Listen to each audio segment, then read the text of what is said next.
Rink Vancouver. Pre-game, post-game, every game presented by Bodog. From sports odds to free casino games, make a play at bodog.net. Wadden and JPat here with you once again with another edition of the pregame show as it's the final home game of the season for the Canucks with a chance to play a little spoiler. Yeah, Game 41 on the schedule for games at Rogers Arena. It's Fan Appreciation Night, and I'm sure the fans would appreciate the Canucks playing harder than they have for many of their home games. They got the shutout win against Chicago the other night. We'll see how they follow that one up. But yeah, when it comes to spoilers, certainly there isn't a whole lot to play for if you're the Vancouver Canucks, but you could put a big dent in the Calgary Flames' playoff aspirations. So we'll see how much motivation that is for the Canucks tonight. Let's get to the lineup change. It's presented by Delaney's OK Tire out on Fraser Highway in Langley. Listen, this game is of importance for the Canucks, definitely for the Flames as well, and they got their ace in goal. Not a surprise on Fan Appreciation Night that you would give the fans a look at your number one guy in goal. So Thatcher Demko will get the start, and it sounds like the Canucks are going to go basically with the same lineup that they used the other night in that victory over Chicago, and that means that Tali Kravtsov is going to stay in the lineup, and we think, based on practice on Friday, that he's going to get a chance to play with Elias Pettersson and Connor Garland, so we'll have to wait and see until warm-up exactly how the Canucks are deployed. Obviously, they have no decisions to make on the back end. The 6 guys that they've used will be the 6 defensemen that they use, and that's going to put a lot of pressure on these youngsters that have just turned pro out of college. Akito Hiroshi's looked pretty good. Cole McWard got his feet wet the other night, but this is going to be stepping up a level against a desperate Calgary hockey club. Sounds like Aidan McDonough is going to be the healthy scratch up front for the Canucks. You mentioned it there. The Calgary Flames are going to be a desperate bunch tonight. The Canucks are going to have to be ready. Yeah, the Canucks saw the Flames at the start of this homestand 8 days ago, and Calgary was desperate then. Took until overtime, but Tyler Toffoli's second of the night was the dagger. Flames don't care if it's overtime, if it's a shootout. They need the 2 points. Obviously, there aren't really stakes at play for the Canucks, but just as a team, they have to be prepared for this Calgary team to come out firing with a heavy forecheck. This game means everything to Calgary. We'll see how the Canucks respond and how they handle that kind of pressure. Exactly. With a couple of young D-men back there, heavy forecheck coming in, someone like Milan Lucic coming in on you, going to be different than playing in the NCAA. Yeah, I don't think there's too many Milan Lucic's in the NCAA, so this is the National Hockey League, and Akito Hiroshi saw the Seattle Kraken and the Los Angeles Kings, and they were both pushing for the playoffs. McWard the other night, his first game against the Chicago Blackhawks, so absolutely, this is leveling up, but it's not just the young guys. Again, the Flames are going to be desperate. They're going to throw everything they can at the Vancouver Canucks, and I know Rick Tocchet talked yesterday after practice about trying to spend as much time as they can in the offensive zone, so get your forecheck working, try to grind the Flames down and make them play in their own end. If this is a downhill game for the Calgary Flames and they're just constantly coming at you on the attack, that's going to make life very, very difficult for all of the Canuck defenders, and in turn, probably going to make it pretty difficult for Thatcher Demko as well. Last chance for the Canucks top players to put on a performance in front of the home crowd this year. Yeah, this is it. End of the line for the home game. So for Elias Pettersson, 2 points away from 100. That would be an incredible milestone for him. He scored a power play goal against the Flames last time they were in, but it's been a point here and a point there for Elias Pettersson. That 14-game point streak came to an end on the homestand. He hasn't had a big, explosive offensive night. You'd love to see him do that for the final time at Rogers Arena this season. He said this morning that he's contemplating representing Sweden at the World Hockey Championship. Hasn't made up his mind just yet, but that decision will come after the conclusion of the regular season, so sometime in the next week to 10 days, I suppose, but he can't worry about representing his country. He's representing the Canucks. He's done it remarkably well all season long, and he can't do it alone. JT Miller scored an empty netter the other night, but that was his first goal in 6 games. Quinn Hughes has gone 3 games without a point, so yeah, you'd like to see all of these best players elevate, and maybe they do it together on the power play.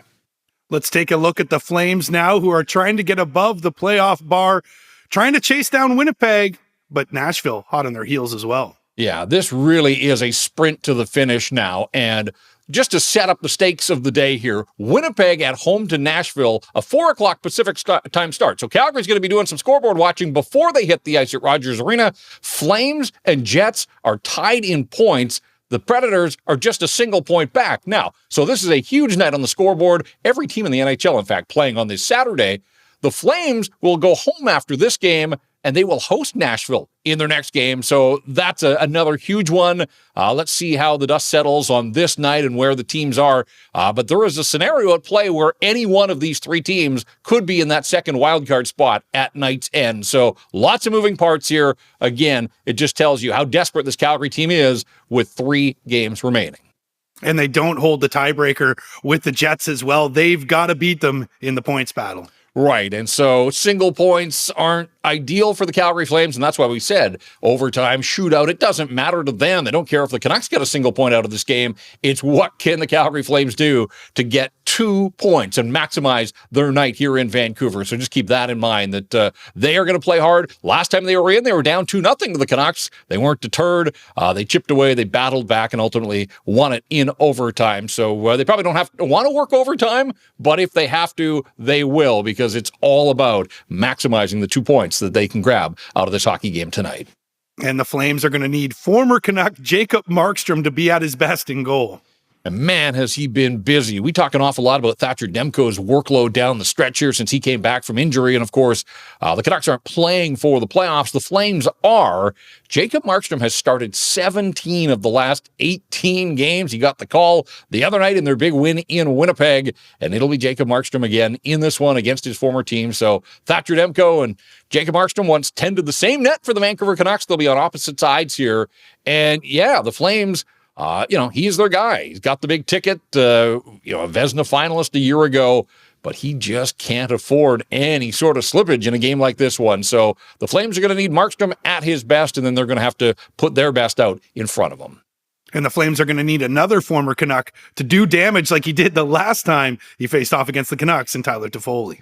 Yeah, Toffoli's had a nice season, and he's hot at the right time. He's got 6 goals in his last 10 games for the Calgary Flames. There are some other guys that haven't been producing, and that's one of the reasons that they are still knocking on the door of a playoff spot, but below the bar. But Tyler Toffoli, he got them on the board here when they were down 2-0. That was a big goal for the Calgary Flames last week. And then, of course, the biggest goal was the one that ended the hockey game in overtime, finishing off a 2-on-1. So he's the guy that they look to, 5-on-5 on the power play. Terrific player, having a really nice season for a Calgary team. And I would think that he will be heard from before this night is through. Let's get to the stat that stands out. It's presented by Jason Hominick at jason.mortgage. Yeah, and the stat that stands out to me is we just talked about Tyler Toffoli and how dangerous he has been of late. Jonathan Huberdeau, of course, the big offseason acquisition in the Matthew Tkachuk trade. He's felt the heat all season in Calgary. He hasn't come anywhere close to the 115 points he put up last year, but he is one of their go-to guys. The power play goal that he scored here in Vancouver to tie the game at 4 in the late stages of the third period last week was a huge goal. It's also his only goal in the last 11 hockey games. So not exactly coming through with goals down the stretch, but he does have 8 points in his last 10 games, so he's been productive. And of course, when he had the 115 points last year, so many of those were assists. He is a setup guy, but still, at crunch time, the Flames will take goals from anybody. And Jonathan Huberdeau with just 1 in his last 11 games, but it was a big one that sent the game here to overtime before the Flames were able to skate away with the victory. That's the stat that stands out, and is brought to you by Jason Hominick at jason.mortgage. Speaking of goals, that's where I'm going with my Bodog Best Bet tonight. I have got Elias Pettersson and Tyler Toffoli, both over half a goal each. Look at the value there, plus 550. You got to be kidding me. Tyler Toffoli, all he does throughout his career is score against the Vancouver Canucks. 23 goals in 43 games played. But oh yeah, Elias Pettersson, he likes to score on the Flambinos as well. 9 goals in 21 games. Run to Bodog right now and place that bet. Plus 550, dripping with value. Flambinos. Is that a technical term? I'm not sure that I've heard that one. Sure. But Elias Pettersson, of course, opened his NHL account in his debut. His first shot on goal was a goal against the Calgary Flames at Rogers Arena. So, he showed then that he was into it and he was up to the challenge. And again, we'll see 2 points away from 100 tonight. He'd love to do it in front of the home fans. I like that one, and I certainly like the value that's there at Bodog. And we've got $50 in Bodog bucks to give away. You know what you got to do. Give us the game-winning goal, time and period. You can post it here on YouTube in the comments or head over to Twitter at RinkWideVan. All right, the best part of the pregame show is now who's going to do something in this game.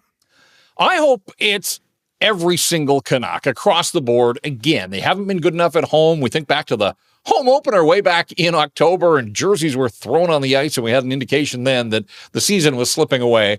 For the Canucks' sake and the fans that have paid money to go to this game, I hope that there's not a repeat in the home finale of what we saw in the home opener when they just weren't very good against the Buffalo Sabres. Obviously, a lot has changed since then. The coach, the strategy, sometimes the structure. Thatcher Demko's on his game. But, we touched on it earlier, and this is just how quickly life moves in the National Hockey League, that when the Flames were here 8 days ago, Akito Hirose and Cole McWard weren't even in the Vancouver Canuck lineup. And now they both have NHL games under their belt. They didn't see the Flames at the start of the homestand. They're going to see them here tonight. Again, a desperate team. That's sort of been the theme here of the pregame show. I really do think you're going to see a heavy, heavy forecheck from Darryl Sutter's team. They're going to try to finish every check. They're going to try to make it difficult on the Vancouver Canucks. And so these young guys, this is what it's all about. This is what they want to do. This is where they want to be. They want to be in the National Hockey League. Are they going to be able to stand the heat that the Calgary Flames throw at the Canucks? So, yeah, I'm not looking for spectacular things. Akito Hirose had a couple of points the other night. That was terrific. But really, I'm going to be evaluating him on his play in his own zone. He was used on the special teams the other night, up over 20 minutes of ice time. We'll see how Cole McWard handles the second game now that he's had a taste in the National Hockey League. So I'm looking team-wide. I would expect a decent performance from the Vancouver Canucks in their home finale, but really I'm looking at those two youngsters on defense. A week ago they were playing college hockey, and here they are in the NHL against a Calgary team that is going to be highly motivated. So Akito Hirose and Cole McWard are the two guys that I'm looking to do something for the Vancouver Canucks tonight. All right, they'll turn out the lights at Rogers Arena tonight. Let's see if the Canucks can extinguish the flames. This has been another edition of the Rink Wide Vancouver podcast presented by Bodog. For Jeff Patterson, I'm Andrew Wadden. Remember, Rink Wide is the show that always scores.